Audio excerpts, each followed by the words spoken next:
لله وكفى وسلام على عباده الذين اصطفى أما بعد فأعوذ بالله من الشيطان الرجيم بسم الله الرحمن الرحيم قال الله تبارك وتعالى في القرآن المجيد إنا أنزلناه في ليلة القدر وما أدراك ما ليلة القدر ليلة القدر خير من 1000 شهر تنزل الملائكة والروح فيها بإذن ربهم من كل أمر سلام هي حتى مطلع الفجر اللهم صل على سيدنا محمد في أول وأوسط وآخر كلامنا. میرے نہایت محترم بزرگوں، عزیزوں اور نوجوان ساتھیوں،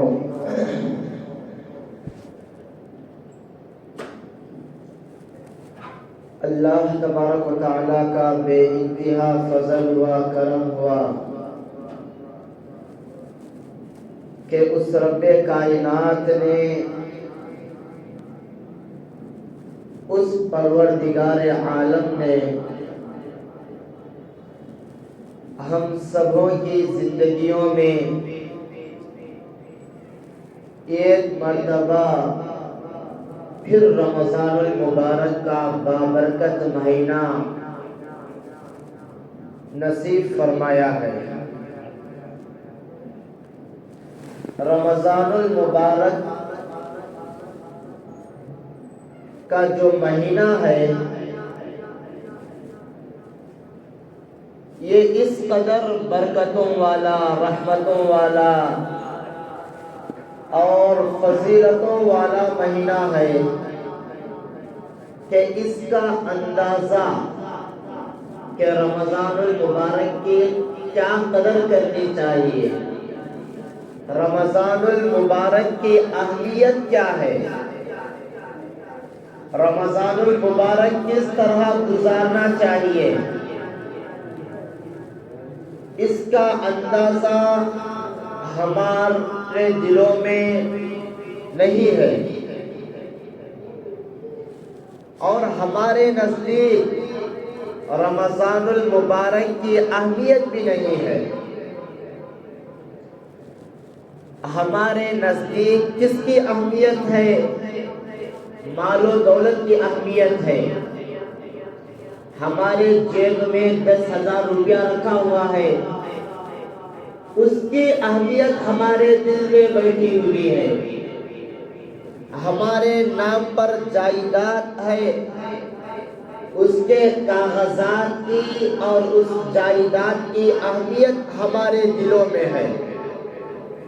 ہمارے بیوی بچے ہیں، ان کی اہمیت، ان کی قدر ہمارے دلوں میں بیٹھی ہوئی ہے. ہماری جو جان ہے اس کی اہمیت، اس کی قدر ہمارے نزدیک ہے. اگر صاف لفظوں میں کہا جائے کہ اسلام کی، ایمان کی، قرآن کی، دین اسلام کی ہمارے نزدیک کوئی اہمیت نہیں ہے، کوئی قدر نہیں ہے. اب آپ حضرات کہیں گے کہ اس کا فیصلہ آپ کیسے کر سکتے ہیں؟ کیا ہمارے دلوں میں دین اسلام کی اہمیت نہیں ہے؟ ہمارے دلوں میں مال و دولت کی، بیوی بچوں کی، جائیداد کی اہمیت ہے، قرآن کی اہمیت ہمارے دلوں میں نہیں ہے. اس کا فیصلہ آپ کیسے کر سکتے ہیں؟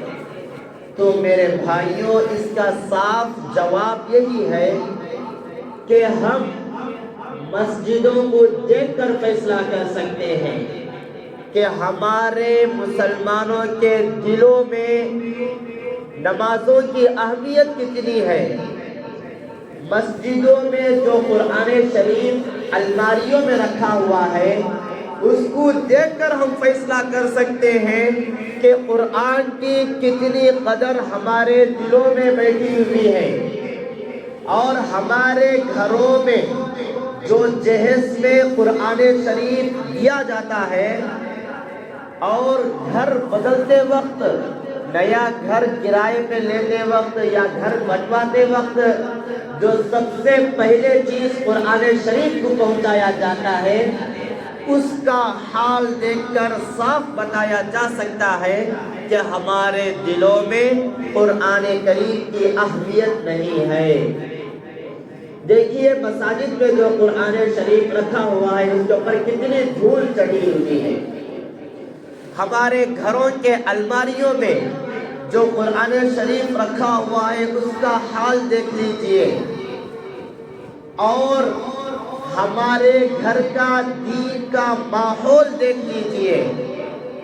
دین کا ماحول، ہم کتنے دین کے ماحول میں پل رہے ہیں، اور ہمارے گھر کو دیکھ کر یہ کیا کہا جا سکتا ہے کہ یہ مسلمانوں کا گھر ہے یا کافروں کا گھر ہے، غیروں کا گھر ہے۔ یہ سب ایسی چیزیں ہیں زبان سے بتانے کی ضرورت نہیں۔ اگر دیکھنے والے کی عقل صحیح ہے تو دیکھ کر فیصلہ کر سکتا ہے کہ دلوں میں اسلام کی، قرآن کی، دین کی کتنی اہمیت بیٹھی ہوئی ہے۔ صرف دیکھ کر فیصلہ کر سکتا ہے۔ ہمارے گھروں کا ماحول اور ہمارے اندر دین کے جذبات، دین کی حمیت، دین پر چلنے کا شوق کتنا ہے، ہم خود اس کا جائزہ لے سکتے ہیں۔ اپنے گریبانوں میں جھانک کر ہم دیکھ سکتے ہیں۔ میرے بھائیوں، مجھے بتائیے کہ ہم رمضان المبارک کا جو مہینہ آیا ہوا ہے، اب رمضان قریب میں 1-2-3 دن کے بعد، 3-4 دن کے بعد عید الفطر خطبہ ہوگا، عید الفطر کی نماز ہوگی۔ اس دن کے لیے ہم کیا کیا تیاریاں کر رہے ہیں۔ بازاروں میں جا کر دیکھ لیجئے کہ مرد حضرات کم، عورتیں زیادہ ہیں بازاروں میں۔ گھر دکان میں دیکھ لیجئے کہ عورتوں سے دکان بھرا ہوا ہے۔ رمضان المبارک کا مہینہ اتنی اہمیت کا مہینہ ہے، اور رمضان المبارک کا جو مہینہ ہے، یہ 24 گھنٹے میں، ایک دن میں 24 گھنٹے ہوتے ہیں، 20 پر 4 گھنٹے ہوتے ہیں۔ 20 پر 4 گھنٹے میں اللہ تبارک و تعالیٰ کی رحمت اتنی برستی ہے کہ دیگر 11 مہینوں میں اتنی رحمت نہیں برستی اللہ تعالیٰ کی۔ اتنے بابرکت مہینے میں، اتنے مبارک گھڑیوں میں، اور اتنا قیمتی وقت ہماری عورتیں بازاروں میں لگا رہی ہیں۔ بازاروں میں لگا رہی ہیں۔ کیا ہمارے پاس عقل نہیں ہے؟ کیا ہماری عورتیں مرد حضرات کے کنٹرول میں نہیں رہ سکتی؟ آپ حضرات گھر کے ذمہ دار ہیں۔ قرآن کریم میں صاف اللہ تعالیٰ فرما رہا ہے، یا ایھا الذین آمنوا قوا انفسکم واہلیکم نارا۔ تمہارا فرض عین بنتا ہے، تمہاری ذمہ داری بنتی ہے۔ تمہاری ذمہ داری یہ نہیں ہے کہ عید کو عمدہ سے عمدہ کپڑا دلایا جائے، یہ بھی تمہاری ذمہ داری ہے، لیکن سب سے پہلی ذمہ داری یہ نہیں ہے۔ سب سے پہلی ذمہ داری قرآن کریم میں اللہ تعالیٰ فرما رہا ہے، یا ایھا الذین آمنوا۔ اٹھائیے 20 پر 7واں پارہ، صاف اللہ تعالیٰ صاف لفظوں میں فرما رہا ہے، مرنے کے بعد نہیں، زندگی میں فرما رہا ہے، یا ایھا الذین آمنوا قوا انفسکم واہلیکم نارا وقودھا الناس والحجارہ، کہ اے ایمان والو، اے کلمہ پڑھنے والو، اے مسلمان ماؤں کے پیٹ سے جنم لینے والوں، اللہ تعالیٰ متنبع کر رہا ہے، بتا رہا ہے، اے مسلمانوں، مسلمان ماؤں کے پیٹ سے پیدا ہونے والوں، مرد حضرات کو اللہ تعالیٰ خطاب فرما رہا ہے کہ تمہاری ذمہ داری بنتی ہے کہ تمہارے بیوی اور تمہارے بچے اور اپنے آپ کو جہنم کی آگ سے بچانا ہے، جہنم کی آگ سے بچانا ہے۔ ہمارے اہل و عیال، بیوی بچوں کے خواہشات پر اگر چلیں گے تو جنت کو جانے کی دور کی بات، وہ بھی کیا کریں گے، ہم کو بھی جہنم میں لے کر چلے جائیں گے۔ میرے بھائیوں، یہ عید الفطر کا موقع آ رہا ہے، رمضان المبارک کا مہینہ آ رہا ہے۔ سب کو میں شروع سے ایک بات بتا رہا تھا کہ رمضان المبارک آنے سے پہلے اپنے گھروں کی شاپنگ کو ختم کر دینا چاہیے۔ رمضان المبارک میں صرف اور صرف اللہ کو منوانا ہے، روٹھے ہوئے رب کو منوانا ہے۔ 11 مہینے جو ہم نے پاپ کیے ہیں، 11 مہینے جو ہم نے نمازوں کو چھوڑا ہے، 11 مہینے ہم نے جو جھوٹ بولا ہے، 11 مہینے ہم نے جو دھوکہ دیا ہے، 11 مہینے ہم نے دوسروں کے مال کو ہڑپ کیا ہے، 11 مہینے ہم نے گانوں سے اپنے کانوں کو خوش رکھا ہوا ہے۔ یہ 11 مہینوں میں جو بھی پاپ کیے ہیں، جو بھی گناہ کیے ہیں، یہ رمضان المبارک کا مہینے میں سب مٹوانے کے لیے آیا ہوا ہے۔ رمضان المبارک کا مہینہ، اس کی اہمیت خود اللہ کے نبی علیہ السلام، میرے بھائیوں، اللہ کے نبی علیہ السلام حضرت محمد صلی اللہ علیہ وسلم عبادت کرنے کی ضرورت نہیں تھی۔ اگر عبادت نہ کرتے تب بھی اللہ تعالیٰ کا وعدہ ہو چکا تھا کہ آپ جنتی ہیں۔ صحابہ کرام نے عرض کیا کہ آپ کو تو اتنی عبادت کرنے کی کیا ضرورت ہے کہ آپ نماز میں کھڑے ہوں گے تو پاؤں ورم ہو جاتا تھا، پاؤں پھول جاتا تھا، اتنی دیر نماز پڑھتے تھے۔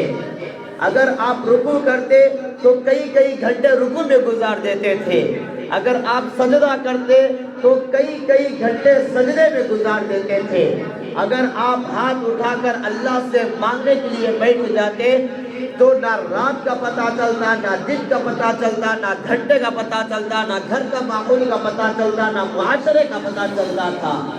اتنی دلچسپی کے ساتھ اللہ کے نبی علیہ السلام نے عبادت کیے ہیں اور اللہ تعالیٰ کو خوش رکھا ہے۔ میرے بھائیوں، جبکہ عبادت کی ضرورت نہیں تھی، پیدائشی نبی ہے اللہ کے نبی علیہ السلام، اور ہمارا ایمان ہے، ہمارا عقیدہ ہے کہ انبیاء گناہوں سے معصوم ہوتے ہیں۔ انبیاء گناہ نہیں کر سکتے، اولیاء گنہگار ہو سکتے ہیں، انبیاء گنہگار نہیں ہو سکتے۔ لیکن پھر بھی اللہ کے نبی علیہ السلام نے نہ رات دیکھا نہ دن دیکھا، اور اس دین اسلام کی محنت میں نہ اپنے دیکھے نہ غیر دیکھے، اتنی محنت کیے۔ صحابہ نے عرض کیا کہ اتنی محنت کرنے کی کیا ضرورت تھی؟ تو اللہ کے نبی علیہ السلام نے فرمایا، کیا میں اللہ کا شکر گزار بندہ نہ بن جاؤں؟ تو میرے بھائیوں بتائیے، کیا ہم اللہ کے نبی سے بھی زیادہ عبادت کرنے والے ہیں؟ کیا اللہ تعالیٰ کے نزدیک ہمارا مقام و مرتبہ اللہ کے نبی سے بھی بڑھ کر ہے؟ ہم کیوں غفلت کی نیند سو رہے ہیں؟ کیوں ہم غفلت میں پڑے ہوئے ہیں؟ کیا آپ حضرات کو موت پر یقین نہیں ہے کہ موت کے مرنے کے بعد ایک لامحدود زندگی ہے؟ اس میں وہاں پر معلوم ہوگا۔ یہاں پر آپ جس کے لیے رمضان المبارک کی شاپنگ کے لیے اپنے نوجوان بچیوں کو، اپنی بیویوں کو، اپنے بچوں کو بازاروں میں اپنی تن من دھن کی بازی لگا کر جو پیسہ کمائے ہیں، روزوں کو چھوڑ کر دھوپ نہ دیکھی، نہ چھاؤں دیکھا، نہ دن دیکھا، نہ رات دیکھا، صرف کس کے لیے؟ یہ ایک بالش پیٹ کے لیے اور اپنی بیوی بچوں کے لیے۔ اور تم جتنے بھی جائیداد یہ سب کما رہے، کس کے لیے کما رہے ہیں؟ قبر میں لے کر جائیں گے، صرف اپنے بیوی بچوں کے لیے اور اپنے خاندان کے لیے، اس بیوی بچے اور خاندان کے بارے میں اللہ تعالیٰ فرماتا ہے یوم یفر المرء من اخیہ وامہ وابیہ وصاحبتہ وبنیہ لکل امرئ منہم یومئذ شأن یغنیہ، کہ جس کے لیے تم نے پیسہ کمایا، جس کے لیے تم نے پیسے کو جمع کر کے رکھا، یہ قیامت میں آپ کو دیکھ لیں گے تو کون سو دور بھاگیں گے۔ اور کیوں بھاگیں گے؟ اس لیے کہ آپ ان سے نیکیاں نہ مانگ لیں۔ آپ کے بچے، آپ کی بچیاں، آپ کے دوست و اقارب، ہم گھر کے ماحول میں بیٹے جب تک نہ آ جائے ہم کھانا نہیں کھاتے ہیں، باپ جب تک آ جائے بچے اور بیوی کھانا نہیں کھاتے ہیں۔ اتنی محبت، اتنی الفت ہونے کے باوجود کل قیامت کے دن ایک دوسرے کو دیکھ کر بھاگیں گے۔ آج آپ حضرات اپنے بیوی بچوں کے لیے سب کچھ کر رہے ہیں، کریے، لیکن شریعت کی حد میں رہ کر کریے۔ شریعت بھی تو کوئی چیز ہے، آپ شاپنگ کرائیے لیکن شریعت کی حد میں رہ کر کرائیے۔ آپ کے اہل و عیال بول رہے ہیں کہ فلاں ڈیزائن کے ہم کو کپڑے چاہیے، کہ یہاں تک آستین ہو اور یہاں تک شلوار پیجامہ یہاں تک ہو۔ ناجائز اگر کپڑوں کی خواہش کرے تو وہ ہرگز بہرگز نہ دلائیے، ہرگز بہرگز نہ دلائیے۔ جو شریعت کہتی ہے اس پر عمل کیجیے۔ اور آج کل جو چھوٹے چھوٹے بچے ہوتے ہیں ان کو بھی اسلامی لباس ہم نہیں پہناتے۔ اگر بولتے ہیں کہ بچی ہے اسلامی لباس پہناؤ تو بچوں کے ماں باپ کی طرف سے یہ بات آتی ہے کبھی چھوٹی ہے بچی۔ میرے بھائیوں، جب سے العلم فی الصغر کالنقش فی الحجر، بچپن میں بچے جو سیکھتے ہیں بڑے ہونے تک ویسا ہی کرتے ہیں۔ اگر آپ بچپن میں اپنے بچوں کو حیا والا لباس، عفت والا لباس پہنائیں گے، بڑے ہونے تک بچوں کے دلوں میں یہی عادت پڑ جائے گی۔ تو میرے بھائیوں، ہم سب کچھ کرنا ہے، دنیا میں رہ رہے ہیں، دنیا میں جی رہے ہیں اور 24 گھنٹے سال کے سال گزار رہے ہیں، لیکن شریعت کی حد میں رہ کر گزارنا چاہیے۔ نماز کا وقت آ گیا تو اپنے کاروبار کو چھوڑ کر نماز پڑھنا چاہیے، اور دن میں کچھ دیر قرآن شریف کی تلاوت کرنا چاہیے۔ آج ہم اپنے آپ کو مسلمان کہتے ہیں، لیکن ہماری سب سے بڑی کتاب ایسی کتاب کہ اس کتاب کا ایک حرف پڑھنے پر 10 نیکیاں ہیں۔ اس کتاب کو صرف دیکھنے سے نیکیاں ملتے ہیں، اس کتاب کو بوسہ دینے سے، چومنے سے نیکیاں ملتے ہیں۔ ایسے کتاب ہم اٹھا کر کتنے دن ہو گئے ہیں؟ میرے بھائیوں، سمجھنے کی بات ہے، غور و فکر کرنے کی بات ہے۔ جس طرح سال کے مکمل ہونے پر آپ حضرات زکوٰۃ نکالتے ہیں، اسی طرح سال کے مکمل ہونے پر اپنے اعمال کا محاسبہ کرنا چاہیے کہ ہمارے اندر دینداری کتنی ہے، ہم کتنا دنیا کے ماحول میں ڈوبے ہوئے ہیں۔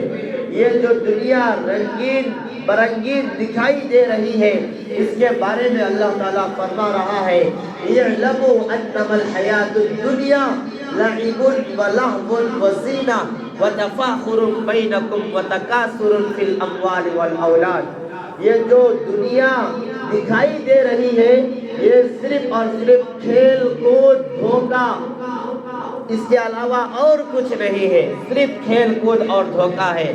اس کے دھوکے میں پڑ کر ہم جو لامحدود زندگی ہے اور قیامت کے بعد کی زندگی اس کو خراب کر رہے ہیں، اس کو ہم خراب کر رہے ہیں۔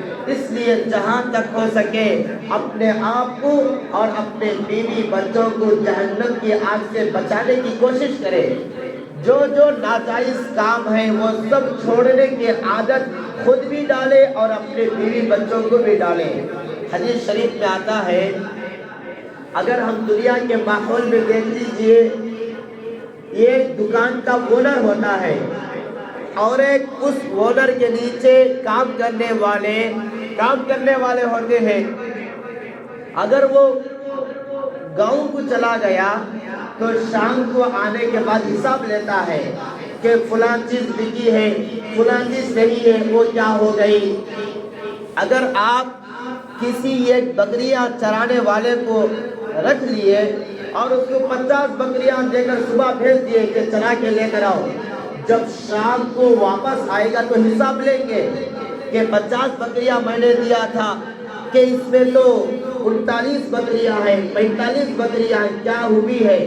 جس طرح آپ حساب لے رہے ہیں، اسی طرح اللہ تبارک و تعالیٰ بھی کل قیامت کے دن آپ سے حساب لے گا۔ میں نے آپ کو اولاد دی تھی، اس اولاد کو دیندار بنایا یا نہیں بنایا؟ میں نے آپ کو یہ خوبصورت بیوی دی تھی، کیا اسے دیندار بنایا نہیں بنایا؟ میں نے تجھے 50 سال دیے تھے، کیا تو نے اسے بیکار کاموں میں گناہوں میں خرچ کیا؟ 50 سال 60 سال بیکار کاموں میں گناہوں میں خرچ کیا، یا کچھ نامہ اعمال اچھائی کے طور پر تیار کر کے رکھا ہے یا نہیں رکھا ہے؟ جس طرح اونر اپنے کام کرنے والوں سے حساب لیتا ہے، اسی طرح کل قیامت کے دن بھی اللہ تبارک و تعالیٰ ساروں سے حساب لیں گے۔ تو میرے بھائیوں، وہاں کے جو سوالات ہوں گے اس کا جواب دینا ہر ایک کے بس کی بات نہیں۔ وہاں پر دماغ بند ہو جائے گا، زبان بھی بند ہو جائے گی، دماغ بھی بند ہو جائے گا، زبان بھی بند ہو جائے گی۔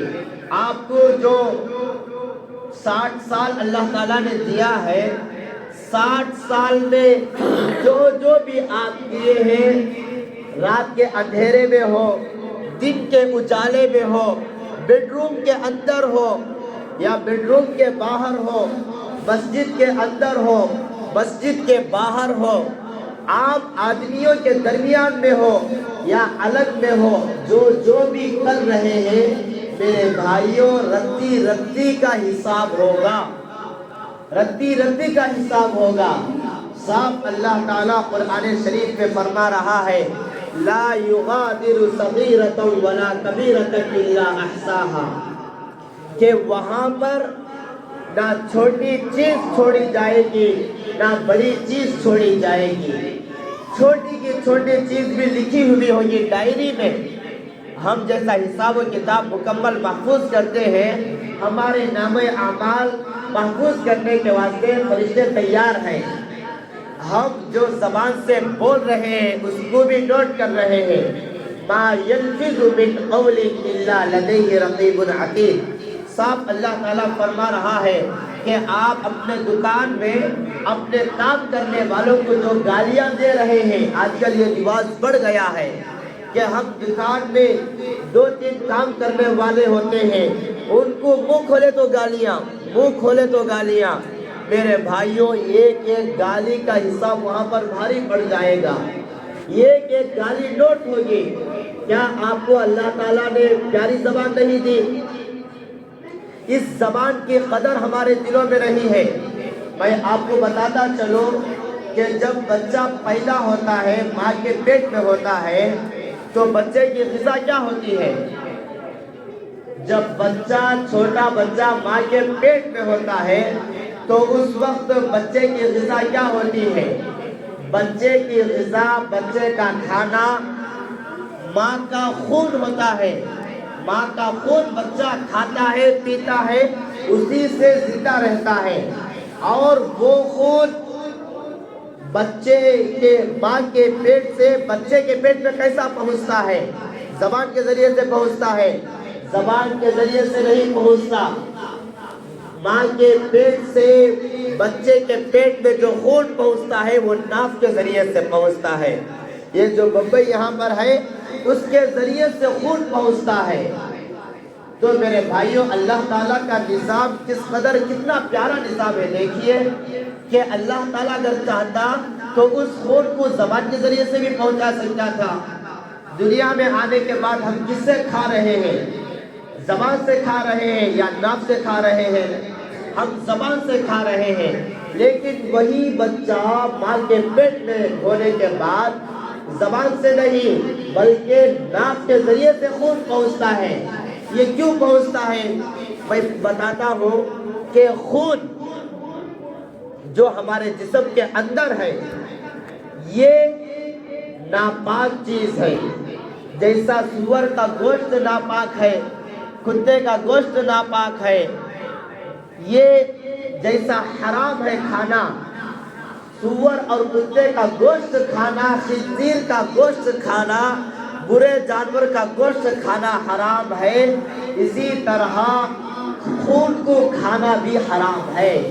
بہت سارے قصاب حضرات کھا لیتے ہیں، اسے جمع کر کے رکھتے ہیں، پھر پتہ نہیں کیا کرتے ہیں.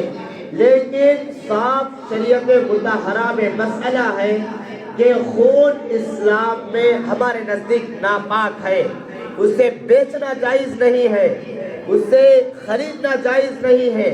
مجبوری کی حالت میں خرید سکتے ہیں لیکن بیچنا جائز نہیں ہے، اور ہمارے نزدیک وہ مال نہیں ہے، ناپاک چیز ہے. خون ناپاک چیز ہے.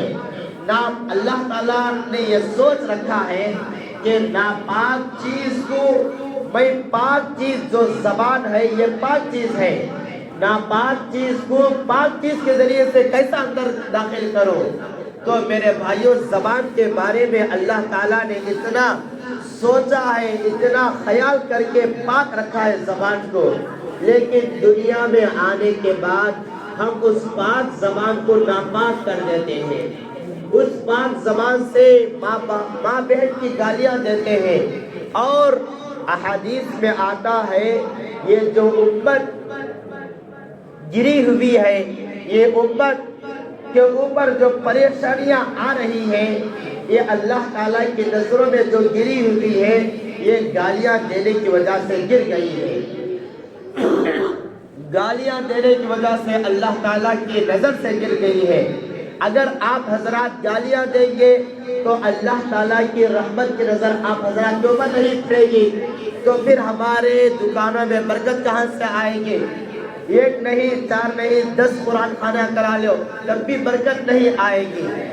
ہمارے ماتحت میں کام کرنے والوں کو گالیاں اگر دیں تو اللہ تعالیٰ کی رحمت آنا بند ہو جاتی ہے، اور ہم دکان میں نہ ہم نماز پڑھتے ہیں نہ ہمارے ماتحت میں رہنے والوں کو نماز کی ترغیب دے کر بھیجتے ہیں، تو دکان کی خیر و برکت کہاں سے آئے گی؟ آپ بظاہر تو دکھ رہا ہے کہ لاکھوں روپیہ کما رہے ہیں، لیکن وہ کہاں جا رہا ہے اس کا کچھ بھی پتہ نہیں ہے. ادھر سے آ رہا ہے، ادھر ڈاکٹر کھا رہے ہیں. تو میرے بھائیوں، سوچ سمجھ کر زندگی گزارنا ہے. ہم نے سوچ لیا ہے کہ مسلمان ہونا آسان بات ہے، مسلمان ہونا آسان بات نہیں ہے، اور مسلمان کی زندگی قید خانے کی زندگی ہے. جیل میں، قید خانے میں کیا سارے خواہشات پورے کر سکتے ہیں؟ من چاہی کھانا کھا سکتے ہیں؟ من چاہی بستر پر سو سکتے ہیں؟ کیا من چاہی کپڑا پہن سکتے ہیں؟ صرف ضرورت کے بقدر استعمال کرتے ہیں قید خانے میں. سیم اسی طرح دنیا بھی مومن کے لیے قید خانہ ہے. الدنیا سجن المؤمن و جنت الکافر. کافر کے لیے جنت ہے، ان کو مرنے کے بعد ان کا ایمان کوئی نہیں ہے، لیکن وہاں پر جانے کے بعد جب آنکھ کھلیں گے تو وہ بھی کہنے پر مجبور ہو جائیں گے ربنا ابصرنا وسمعنا فرجعنا نعمل صالحا انا موقنون، کہ اے ہمارے پروردگار، ہم نے دیکھ لیا ہے، یہاں کے عذابات کو دیکھ لیا ہے، یہاں کی ہولناکیوں کو سن لیا ہے، اور ہم کو دوبارہ دنیا میں بھیج دیجئے. ہم اس طرح عبادت کریں گے کہ پلک جھپکنے کے بقدر بھی ہم گناہ نہیں کریں گے. لیکن اس وقت صرف پچھتاوا ہوگا، صرف پچھتاوے کے علاوہ اور کچھ حاصل نہیں ہوگا. تو میرے بھائیوں، میں یہ بتا رہا تھا کہ مسلمان ہونا کوئی معمولی بات نہیں ہے. قدم قدم دیکھ کر رکھنا ہے. زبان سے کوئی بات بول رہے ہیں، پہلے سوچئے پھر بولیے. اگر کوئی کام کر رہے ہیں جائز ہے یا ناجائز ہے، پوچھئے دیکھیے کہ ہم نمازوں کو آسانی کے ساتھ چھوڑ رہے ہیں. کل قیامت کے دن سب سے پہلے نمازوں کا حساب ہوگا، سب سے پہلے نمازوں کا حساب ہوگا. ہماری زندگی میں ایسی ہے، ہمارے ہمارا ایمان ایسا ہے کہ فجر پڑھ لیے تو ظہر نہیں، ظہر پڑھ لیے تو عصر نہیں، عصر پڑھ لیے تو مغرب نہیں۔ تو میرے بھائیو ہماری مغفرت کہاں ہوگی؟ ہماری مغفرت کہاں ہوگی؟ اور یہ جو فتنہ کا دور ابھی چل رہا ہے، فتنوں کا دور، مسلمانوں کے ایمان کے اوپر ڈاکہ ڈالا جا رہا ہے۔ مسلمانوں کے جو بچے اسکولوں میں جا رہے ہیں، اسکول ایمان کو چھیننے کا ایک مؤثر ذریعہ ہے۔ آج کل اسکولوں میں ایسے گیت بچوں کی زبان سے نکالے جا رہے ہیں کہ وہ بچے اسلام کے دائرے سے باہر نکل رہے ہیں، اور بچوں کو ایسا ان کے دماغوں میں بٹھایا جا رہا ہے کہ پورے غیروں کی تعلیم کو ان کے دماغوں میں بٹھایا جا رہا ہے۔ ہم سب سو رہے، غفلت کی نیند میں مست ہے۔ جب ہماری دنیا کی آنکھ بند ہو جائے گی اور آخرت کی آنکھ جب کھلے گی، اس وقت معلوم ہوگا کہ ہم نے فلاں کام غلط کیا، ہم نے فلاں کام غلط کیا، فلاں کام ہم نے غلط کیا۔ اس لیے میرے بھائیوں، آپ حضرات سے گزارش ہے کہ سوچ سمجھ کر زندگی گزاریے اور عبادت میں بڑھ چڑھ کر حصہ لیجئے۔ اور یہ رمضان المبارک کا مہینہ ہماری زندگیوں میں اللہ تبارک و تعالیٰ نے عطا فرمایا ہے، اور اکثر و بیشتر حصہ گزر بھی گیا ہے۔ اب صرف گنے چنے دن، گنے چنے گھنٹے باقی رہ گئے ہیں۔ 3 سے 4 دن، 2 سے 3 دن باقی رہ گئے، زیادہ دن باقی نہیں رہ گئے ہیں۔ اس لیے ہم کو چاہیے کہ یہ 2-3 دن جو باقی رہ گئے ہیں، صحیح طور پر اس کا استعمال کر لے، صحیح طور پر اس کی قدر کر لے۔ یہ 2-3 دن کی صحیح طور پر قدر کر لے، مایوس ہونے کی ضرورت نہیں ہے۔ ہم سب کتنے پانی میں ہیں یہ ہم کو معلوم ہے کہ رمضان المبارک کا مہینہ نصیب ہوا، ہم نے کتنے روزے رکھے، ہم نے رات کی تراویح کتنی پڑھی، ہم نے اپنے زبان سے کتنا سچ بولا، ہم نے کتنے فرض نمازیں پڑھی، ہمارے گھر کے ماحول کیسا رہا، ہم اپنے ذاتی اعتبار سے کتنے قرآن شریف ختم کیے ہیں۔ سب اپنا جائزہ لیجئے۔ ہم جائزہ لینے کے بعد 2 باتیں ہمارے سامنے آئیں گی۔ ایک بات یہ آئے گی کہ ہم غفلت میں گزار دیے ہیں، جو 25-26 دن گزرے ہیں غفلت میں گزر گئے ہیں، ایک بات سامنے آئے گی۔ اگر غفلت میں گزر گئے ہیں تب بھی مایوس ہونے کی ضرورت نہیں ہے۔ اللہ تعالیٰ فرما رہا ہے، یا ایھا الذین آمنوا لا تقنطوا من رحمت اللہ۔ اللہ تعالیٰ کی رحمت اتنی وسیع ہے، اتنی بڑی ہے کہ آپ 7 سے 8 فٹ کے آدمی ہیں، آپ کے گناہ اتنے ہیں کہ زمین سے لے کر آسمان تک آپ کے گناہ بھر جائے، اس کے بعد اللہ کے حضور حاضر ہو کر سچی پکی توبہ کریں تو میرے بھائیوں، اللہ کی رحمت اتنی بڑی ہے، اتنی بڑی ہے کہ آسمان سے لے کر زمین، زمین سے لے کر آسمان تک اتنے گناہوں کو اللہ تعالیٰ معاف فرما دیتا ہے۔ اس لیے مایوس ہونے کی ضرورت نہیں ہے۔ جیسا مہینہ گزر گیا ہے، اگر غفلت میں گزرا ہے، گناہوں میں گزرا ہے، جس طرح دیگر مہینے گزرے اسی طرح یہ بھی گزرا ہے، تو سچی پکی توبہ کیجئے، اور اس کے بعد اس کی جو جس طرح سے تلافی ہے اس کی تلافی کرنے کی کوشش کریں۔ اور ہمارا رزلٹ یہ 25-26 دن جو گزرے ہیں، اللہ کے فضل و کرم سے ہم نے 25-26 روزے رکھ لیے ہیں، اور قرآن شریف کی پابندی سے تلاوت بھی ہوتی رہی، اور فرض نمازیں بھی ہم پابندی سے پڑھتے رہے، راتوں میں تراویح بھی پڑھتے رہے۔ اگر اس طرح آپ کا رزلٹ ہے تو آپ اللہ تعالیٰ کا شکر ادا کیجئے، اور یہ عبادتیں بارگاہ الہی میں قبول ہونے کے لیے دعائیں کیجئے کہ جتنے ہم نے عبادتیں کی ہے، صدقہ خیرات کیا ہے، جتنا کیا ہے، اللہ تعالیٰ اس کو قبول فرمائیے۔ آپ گڑ گڑا کر دعائیں کیجئے، دعاؤں سے تقدیر بدل جاتی ہے۔ اگر ہمارے تقدیر میں، ہمارے مقدر میں کچھ لکھا ہوا ہے اور ہم دعا ایسے کیے کہ ہماری زندگی بدل جائے گی، ہماری تقدیر بدل جائے گی، تو میرے بھائیوں، جو آج کی رات ہے یہ بھی طاق رات ہے، یہ جو ہم ہمارے عرف میں بڑی رات جو بولتے ہیں، یہ کوئی بڑی رات نہیں، کوئی چھوٹی رات نہیں، پورے راتیں یہ جس طرح کل کی رات میں کتنے گھنٹے تھے کہ آج کی رات میں اتنے ہی گھنٹے ہوں گے، اور کل کی رات جس طرح تھی آج کی رات بھی اسی طرح ہوگی۔ اور یہ جو شب قدر ہے، شب قدر کا مطلب قدر کرنے والی رات، عربی میں شب کا معنی ہوتا ہے رات کے، شب قدر قدر کرنے والی رات، لیلۃ القدر قدر کرنے والی رات۔ اور یہ شب قدر لیلۃ القدر جو ہماری زبانوں میں ہم بڑی رات بولتے ہیں، یہ کب ہے اس کا علم کسی کو بھی نہیں ہے۔ یہ آج ہی کی رات بھی ہو سکتی ہے، ہو سکتا ہے آج کل نہیں پرسوں بھی ہو سکتا ہے، اور ہو سکتا ہے گزر بھی گئی ہو، اس کی تعین نہیں ہے۔ صحیح احادیث کی روشنی میں فقہاء کرام نے فرمایا کہ آخر کے جو 10 دن ہے یا 9 دن ہے، اگر 29 کا مہینہ ہے، اس پر 9 کا مہینہ ہے تو 9 دن ملیں گے، آخر کے 9 دن ملیں گے، یا 30 کا ہے تو 10 دن ملیں گے۔ تو 10 دن کے تاک راتوں میں 21، 23، 25، 27 اور 29، یہ 5 راتوں میں انشاءاللہ شب قدر ہو سکتی ہے۔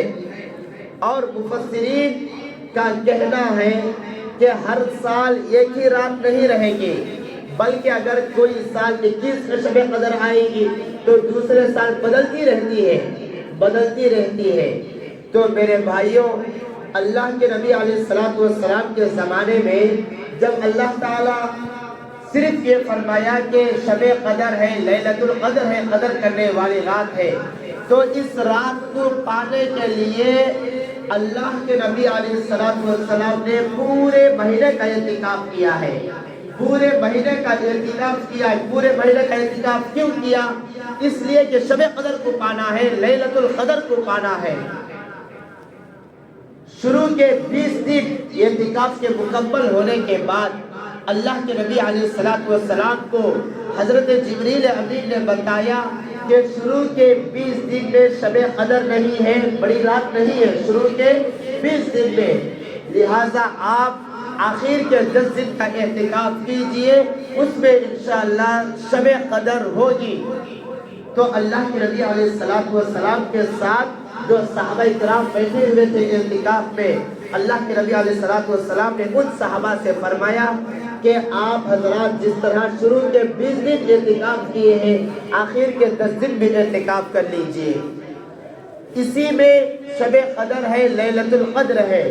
تو میرے بھائیوں، ہم کو پورا مہینہ جاگنا بہت مشکل کام ہے ہمارے ایمان کے اعتبار سے، اور اگر ہمارے دلوں میں شب قدر کی اہمیت ہے تو 1 مہینہ نہیں، 1 سال بھی جاگنا آسان ہے، 1 سال بھی جاگنا آسان ہے۔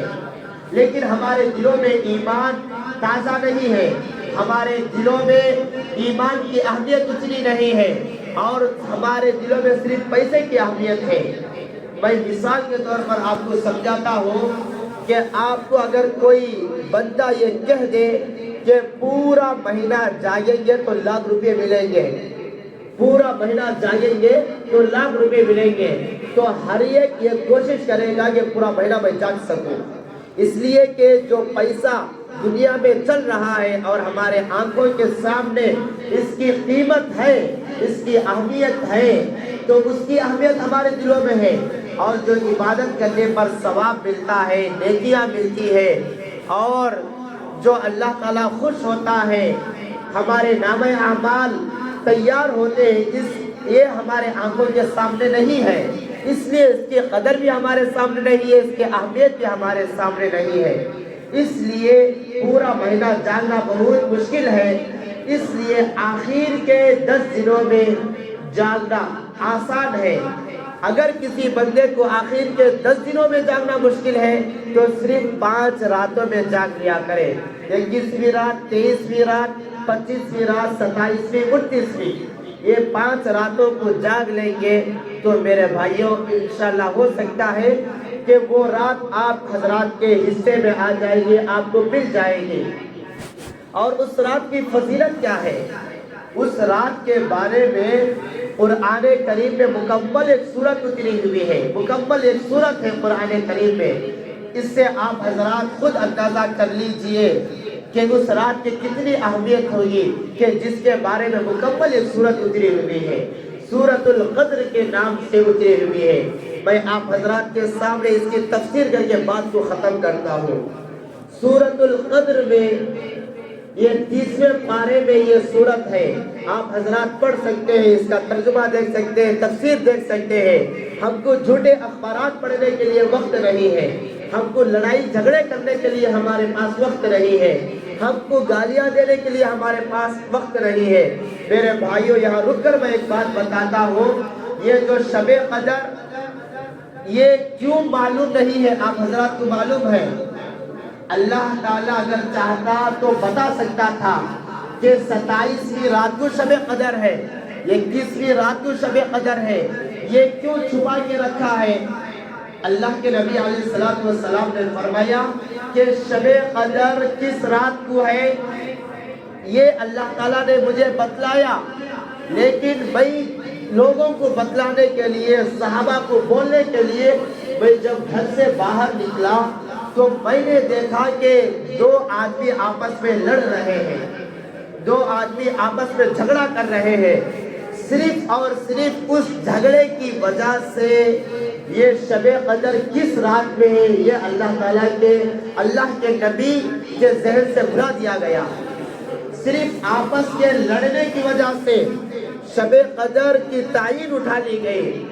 اگر وہ اس سے آپ حضرات اندازہ لگا سکتے ہیں کہ لڑنا کتنا برا کام ہے، کتنا گناہ کا کام ہے، لیکن آج ہمارے معاشرے میں ایک مسلمان کا خون اتنا سستا ہو گیا، اتنا سستا ہو گیا، ہم حالات کو دیکھ کر اندازہ لگا سکتے ہیں۔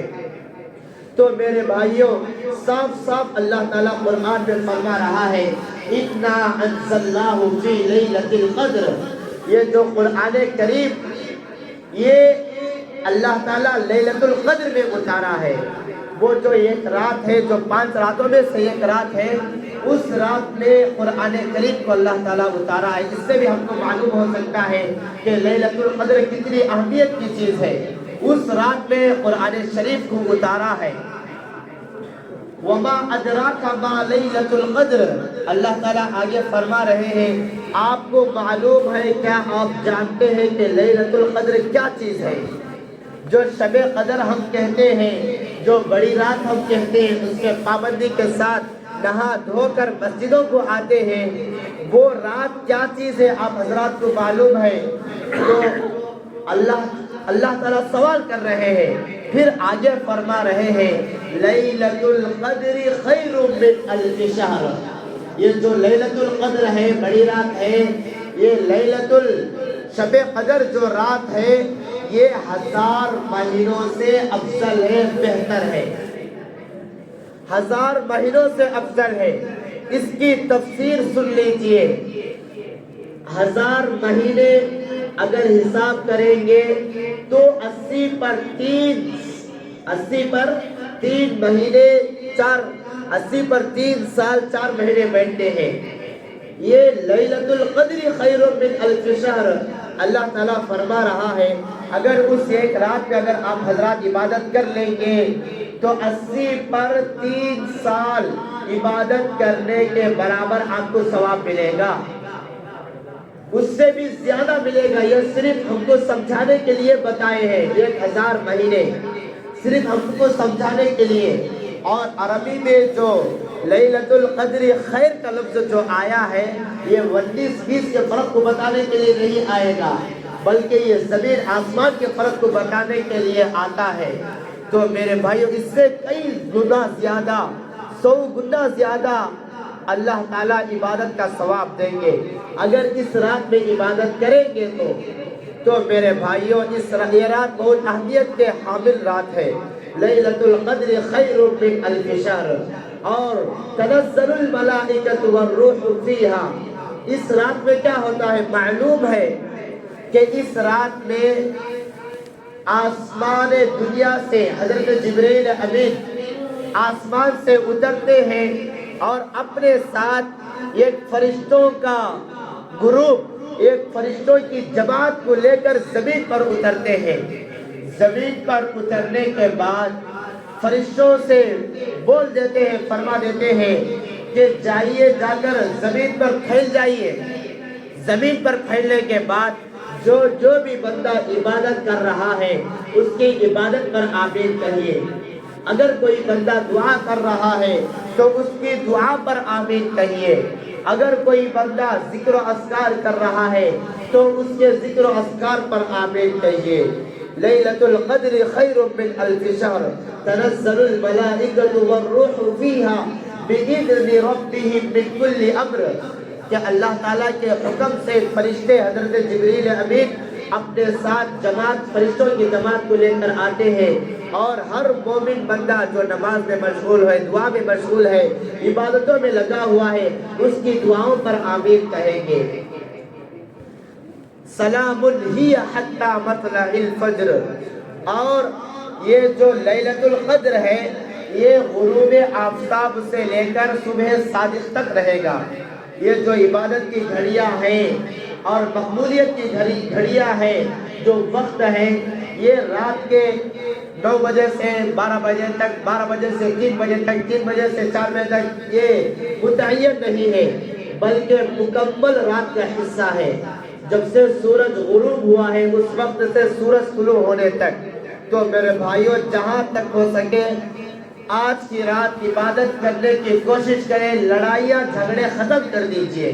لڑائیاں جھگڑے سے ہم جو عبادت کیے ہوئے وہ عبادت بھی ختم ہو جائے گی۔ اور رمضان المبارک میں اللہ تعالیٰ ہر بندے کی مغفرت فرما دیتے ہیں، ہر بندے کی مغفرت فرما دیتے ہیں۔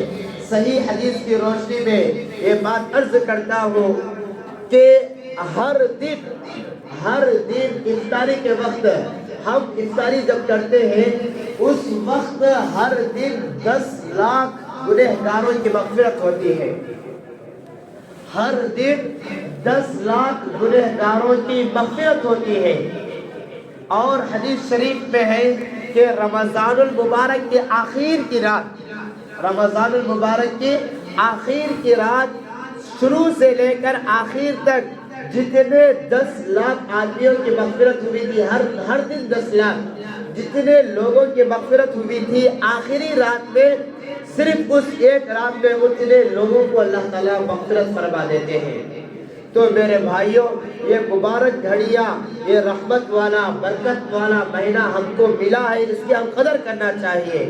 ہو سکتا ہے آئندہ رمضان ہمارے زندگیوں میں ہو، کوئی گارنٹی کے ساتھ ذکر نہیں دے سکتا ہے کہ آپ حضرات اندازہ کر لیجئے کہ گزشتہ ماہ رمضان میں ہمارے ساتھ کتنے حضرات اٹھتے تھے، بیٹھتے تھے، چائے پانی پیتے تھے، ہماری مجلسوں کو آباد کرتے تھے اور ہمارے گھر میں رہتے تھے، لیکن آج اس رمضان المبارک میں وہ کہاں خاک میں مل گئے ہیں، وہ اس دنیا سے چلے گئے ہیں۔ ہو سکتا ہے ہماری زندگی میں آئندہ رمضان المبارک نصیب ہو یا نہ ہو، کوئی گارنٹی کے ساتھ نہیں بتا سکتا ہے۔ جو سانس چل رہی ہے، جو زندگی کے لمحات ابھی باقی ہے، اللہ تعالیٰ صحت سے نوازا ہے، صحت کی قدر بیماروں سے جا کر پوچھئے۔ اور جو زندگی اللہ تعالیٰ ہم کو دیا ہے، یہ زندگی کی قدر مردوں کو جا کر پوچھئے، وہ اعمال کے لیے کتنا ترس رہے ہیں۔ یہاں پر ہم حضرات بیٹھے ہوئے ہیں، ہمارے خاندان میں کتنے لوگ انتقال کر چکے ہیں، تو وہ ترستے ہوں گے، کاش میرا بیٹا فلاں کو زکوٰۃ دے دیتا، فلاں کو صدقہ کر دیتا، مجھے پڑھ کر بخش دیتا۔ ثواب کا وہاں پر آپ کو اندازہ ہوگا کہ ایک سبحان اللہ کہنے پر کتنا اجر ہے۔ ایک نیکی کے لیے ترستے پھریں گے، سارے رشتہ داروں کے پاس جائیں گے ایک نیکی کے لیے، لیکن کوئی بھی خاص پیٹ کا بیٹا، پیٹ کی بیٹی اور خاص بھائی ایک نیکی دینے کے لیے بھی روز محشر میں تیار نہیں ہوگا۔ اس لیے مبارک گھڑیاں ہیں، اور رمضان المبارک آج کی جو رات ہے، کب عبادت کرو اور ثواب اتنا کہ 1000 مہینوں سے بڑھ کر آپ کو ثواب ملے گا، 1000 مہینوں سے بڑھ کر ثواب ملے گا۔ تو میرے بھائیوں، یہ جو رات ہے اس کو ایسے ہی مت گوائیے، وقت چلے جائے گا. اگر ہم غیبت کرتے بیٹھے, ایک دوسرے کی برائی کرتے بیٹھے, تب بھی وقت چلا جائے گا. ایک دوسرے کو برا بھلا کہتے بیٹھے, تب بھی وقت چلا جائے گا. اگر ہم ٹائم پاس کرتے وقت گزار دیے, تب بھی وقت چلا جائے گا. اور اگر ہم عبادت میں وقت گزارے, قرآن پڑھتے ہوئے, دعا کرتے ہوئے وقت گزارے, تو میرے بھائیوں تب بھی وقت گزرے گا. لیکن وقت اس کے گزارنے میں, ہمارے گزارنے میں زمین آسمان کا فرق ہے. اور آج کی رات رمضان المبارک کی ہر رات میں, دیگر مہینوں میں اللہ تبارک و تعالیٰ آسمان دنیا پر نہیں آتے ہیں, لیکن رمضان المبارک کی ہر رات اللہ تبارک و تعالیٰ آسمان دنیا میں آتے ہیں. یہاں پر جو پہلی آسمان ہم کو نظر آ رہی ہے, اس آسمان پر اللہ تعالیٰ جلوہ افروز ہوتے ہیں, جلوہ فرماتے ہیں. اس کے بعد ہر روز پکارتے ہیں کہ ہے کوئی مغفرت چاہنے والا, کہ وہ مغفرت مانگے, میں اس کی مغفرت کر دوں. کہ ہے کوئی رزق کے لیے سے پریشان, کہ بے روزگار ہے کوئی رزق کا بھوکا, رزق کے اعتبار سے پریشان, کہ میں اس کی رزق میں برکت دوں. کہ ہے کوئی بے اولاد, اولاد کا خواہش مند, کہ میں اس کو اولاد دوں. ہے کوئی رشتوں کے اعتبار سے پریشان, کہ میں اس کو صحیح اور مناسب رشتے لگاؤ. میرے بھائیوں, بادشاہوں کا بادشاہ اور سلطانوں کا سلطان اللہ تبارک و تعالیٰ جب ہم کو ہر رات آ کر پکارتے, لیکن ہم فونوں میں مست ہیں, ہم ایک دوسرے سے لڑنے میں مست ہیں, ہم ایک دوسرے کی غیبت کرنے میں مست ہیں. وہاں پر اللہ تعالیٰ غروب آفتاب سے لے کر صبح صادق تک پکارتا ہے, طلوع آفتاب تک پکارتا ہے. تو میرے بھائیوں, ہم آگے بڑھنے کے دیری ہے, وہاں پر اللہ تعالیٰ معاف کرنے کے لیے تیار بیٹھا ہوا ہے. اگر ہم ایک قدم آگے بڑھیں گے تو اللہ تعالیٰ اور بھی زیادہ آگے بڑھ کر ہماری مغفرت فرما دے گا. تو جہاں تک ہو سکے آج کی رات میں ایک 3-4 لوگوں کی مغفرت نہیں ہوگی. آج کی رات کیا ہے, رمضان المبارک میں 3-4 لوگوں کی مغفرت نہیں ہوگی. ہر شخص کی مغفرت ہو جائے گی, 3-4 لوگوں کی مغفرت نہیں ہوگی. ایک وہ جو شراب کا عادی ہو, شراب پیتا ہے, لگاتار پیتا ہے, عادت بن چکی ہے, عادت بن چکی ہے, لگاتار حرام شراب پی رہا ہے, تو اللہ تعالیٰ مغفرت نہیں فرمائیں گے. سچی پکی توبہ کیجئے, انشاءاللہ مغفرت فرما دیں گے. اور آئندہ نہ پینے کا پکا ارادہ عزم مسبب کیجئے, انشاءاللہ امید ہے کہ اللہ کی رحمت بہت بڑی ہے, مایوس نہیں ہونا چاہیے, مغفرت فرما دیں گے. اور اگر عادی ہے تب مغفرت نہیں ہوگی. نمبر 1, شراب کا عادی, شراب پینے والا, اس کی مغفرت آج کی رات مغفرت نہیں ہوگی. اگر کوئی ہماری مجلس میں ہے تو فوراً سچی پکی توبہ کر لیجئے کہ شیطان کے بہکاوے میں آ کر ہم نے شراب پی لی ہے. میرے بھائیوں, اللہ تعالیٰ سے گڑ گڑانا چاہیے, باتیں کرنا چاہیے کہ ہم گناہوں کے پتلے ہیں, شیطان کے بہکاوے میں آ کر ہم نے شراب پی لی ہے. مولا اگر آپ مغفرت نہیں کریں گے تو کون مغفرت کرے گا؟ اگر ہم آپ کے سامنے ہاتھ نہیں پھیلائیں گے تو کس کے سامنے ہاتھ پھیلائیں گے؟ تو میرے بھائیوں, آپ اپنے انداز میں اپنے اللہ سے اپنی مغفرت کرا لیجئے. اگر کوئی بندہ شراب کا عادی ہے تو اس کی مغفرت نہیں ہوگی. دوسرے نمبر پر والدین کا نافرمان, والدین کے نافرمان کی بھی مغفرت نہیں ہوگی. والدین کے نافرمان کے بارے میں احادیث میں اتنی سخت وعید آئی ہے کہ اللہ تعالیٰ دوسرے گناہوں پر آخرت میں سزا دے گا. اگر کوئی بندہ والدین کا نافرمان ہے, والدین کا دل دکھاتا ہے, تو اس کی سزا یہی سے شروع ہو جاتی ہے, دنیا سے شروع ہوتی ہے اور آخرت تک چلتی رہتی ہے. اگر کوئی بندہ ایسا ہے کہ اس کے ماں باپ اس سے ناراض ہے, خوش نہیں ہے, تو فوراً جائیے ان کے پیر پکڑیے, جس طرح ہو سکے اپنے ماں باپ کو منوا لیجئے. اس لیے کہ اگر ماں باپ ناراض ہیں, آپ تہجد گزار بن جائیے, آپ مسجد میں صف اول کو مت چھوڑیے, آپ جتنی بھی خرچہ اور جتنا بھی زکوٰۃ, صدقہ, خیرات, نیکیاں 60 سال 70 سال کرتے رہیں گے, لیکن ماں باپ ناراض ہے تو جنت میں کبھی بھی داخل نہیں ہو سکے گی.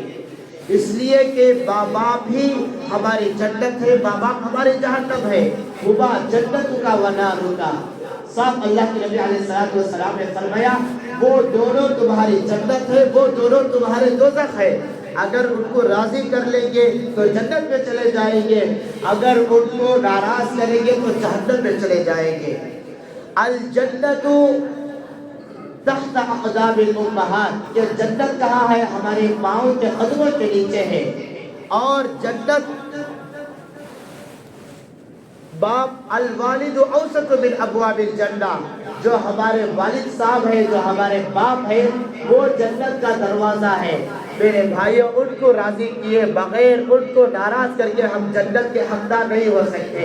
اس لیے جن کے بھی والدین ناراض ہیں تو ان سے فوراً منوا لیجئے اور اپنی مغفرت کروا لیجئے۔ اور تیسرا آدمی رشتہ داری کو ختم کرنے والا۔ آج کل ہمارے معاشرے میں یہ بلا، یہ بیماری بہت پھیلتی چلی گئی ہے۔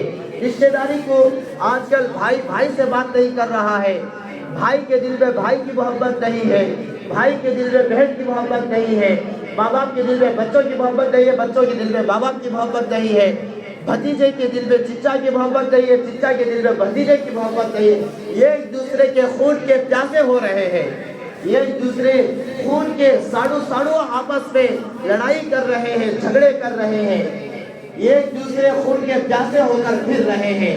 میرے بھائیوں، ان کی بھی آج کی رات مغفرت نہیں ہوگی۔ جو رشتہ داری کو ختم کرنے والا چغل خوری، یہ سب سے بڑی بلا چغل خوری ہے۔ یہاں اس نے ان کی بات ان کو جا کر لگائے، ان کی بات ان کو جا کر لگائے، ان کی بھی آج کی رات مغفرت نہیں ہوگی۔ جو بھی رشتہ دار آپس میں رشتہ داری کو ختم کیے ہوئے ہیں، وہ سب سے پہلے اپنے رشتہ داری کو جوڑیے اور اپنی مغفرت کرا لیجئے۔ اور چوتھا آدمی اپنے دل میں کینہ رکھنے والا، کینہ پرور، کینے کو پالنے والا۔ کینہ کیا ہے؟ کہ دوسرے کو دیکھ کر جلنا، دوسرے کو دیکھے تو ہضم نہیں ہونا، کہ بھائی کو دیکھ کر ہضم نہیں ہو سکتا ہے کہ وہ آگے بڑھ رہا ہے تجارت میں، وہ آگے کسی اور لائن میں بڑھ رہا ہے، اس کو دیکھ کر ہضم نہیں ہو رہا ہے۔ بھائی کو دیکھ کر، بہن کو دیکھ کر اس کی بھی مغفرت نہیں ہوگی۔ تو میرے بھائیوں، اپنے دلوں کو صاف کر لیجئے، کسی کے بارے میں اپنے دل میں برے خیالات، کینے کو مت پالیے۔ یہ کینہ ایسا نیکیوں کو کھا لیتا ہے جیسا دیمک لکڑی کو جیسا کھاتی ہے، اسی طرح کینہ یہ آ کر نیکیوں کو کھا لیتا ہے۔ آپ نیکیاں کرتے رہے، سحری کا انتظام کرا لیو مسجد میں، لیکن ہمارے دل پاک نہیں ہے مصلیوں سے، امام صاحب سے ہمارا دل پاک نہیں ہے، تو وہاں پر جانے کے بعد ہم جتنے سحری کا انتظام کیے تھے، جتنا زکوٰۃ کیے تھے، ساری لسٹ صاف نظر آئے گی، ایک بھی نیکی نہیں ملے گی۔ تو میرے بھائیوں، سب سے پہلا شراب کا عادی، والدین کا نافرمان، رشتہ داری کو ختم کرنے والا اور اپنے دل میں کینہ پالنے والا، ان 4 لوگوں کی مغفرت نہیں ہوگی۔ تو جو بھی ہماری مجلس میں بیٹھے ہوئے ہیں، ان 4 بڑے گناہوں سے رمضان المبارک میں ہر شخص کی مغفرت ہو جاتی ہے، لیکن اللہ تعالیٰ جب بتا رہا ہے تو آپ سب سمجھ لیجئے کہ کتنے بڑے گناہ ہوں گے۔ تو جو بھی اگر بیٹھے ہوئے ہیں تو سب سے پہلے ان 4 گناہوں سے پکی اور سچی توبہ کر لیجئے۔ اور آج کی رات اگر آپ حضرات کو عبادت نہیں کرنا ہے تو جا کر سو جائیے۔ عشاء کی نماز جماعت کے ساتھ پڑھ کر، تراویح پڑھ کر، وتر سے فارغ ہونے کے بعد اگر آپ جا کر سو گئے اور فجر اٹھ کر جماعت کے ساتھ نماز پڑھے تو آپ جو سوئے ہیں مکمل ثواب لکھا جائے گا آپ کے نامہ اعمال میں۔ اور اگر ہم رات میں جاگنا ہے تو عبادت کے لیے جاگیے، دوسروں کو ڈسٹرب کرنے کی، اگر کوئی گلیوں میں سو رہے ہیں، بوڑھے آدمی، بیمار آدمی ہے، وہاں پر گاڑیاں اتنی تیز چلاتے ہیں کہ ان کے نیند میں خلل ہو جاتا ہے۔ ہم نفل عبادت کرنے کے لیے ایک مسلمان کو تکلیف دینا درست نہیں ہے، مسلمانوں کو تکلیف دینا حرام ہے۔ تو آج کی رات اگر جاگنا ہے تو عبادت کے لیے جاگیے، دوسروں کو تکلیف دینے کے لیے نہیں۔ اگر تکلیف دینا ہے تو جا کر سو جائیے، انشاءاللہ آپ کے جاگنے سے سونا بہتر ہوگا، آپ کے جاگنے سے سونا بہتر ہوگا۔ اللہ تعالیٰ سے دعا کریں کہ اللہ تعالیٰ جتنی باتیں کہی ہوئی ہیں سب سے پہلے مجھے عمل کرنے کی توفیق عطا فرمائے، اس کے بعد تمام سامعین کو اللہ تعالیٰ عمل کی توفیق عطا فرمائے۔ انشاءاللہ ایک دو منٹ میں انشاءاللہ جماعت کھڑی ہو جائے گی، آپ تمام حضرات فارغ ہو کر صفوں میں بیٹھ جائیے۔ اللہ تعالیٰ عمل کی توفیق عطا فرمائے۔ آمین وآخر دعوانا الحمدللہ رب العالمین۔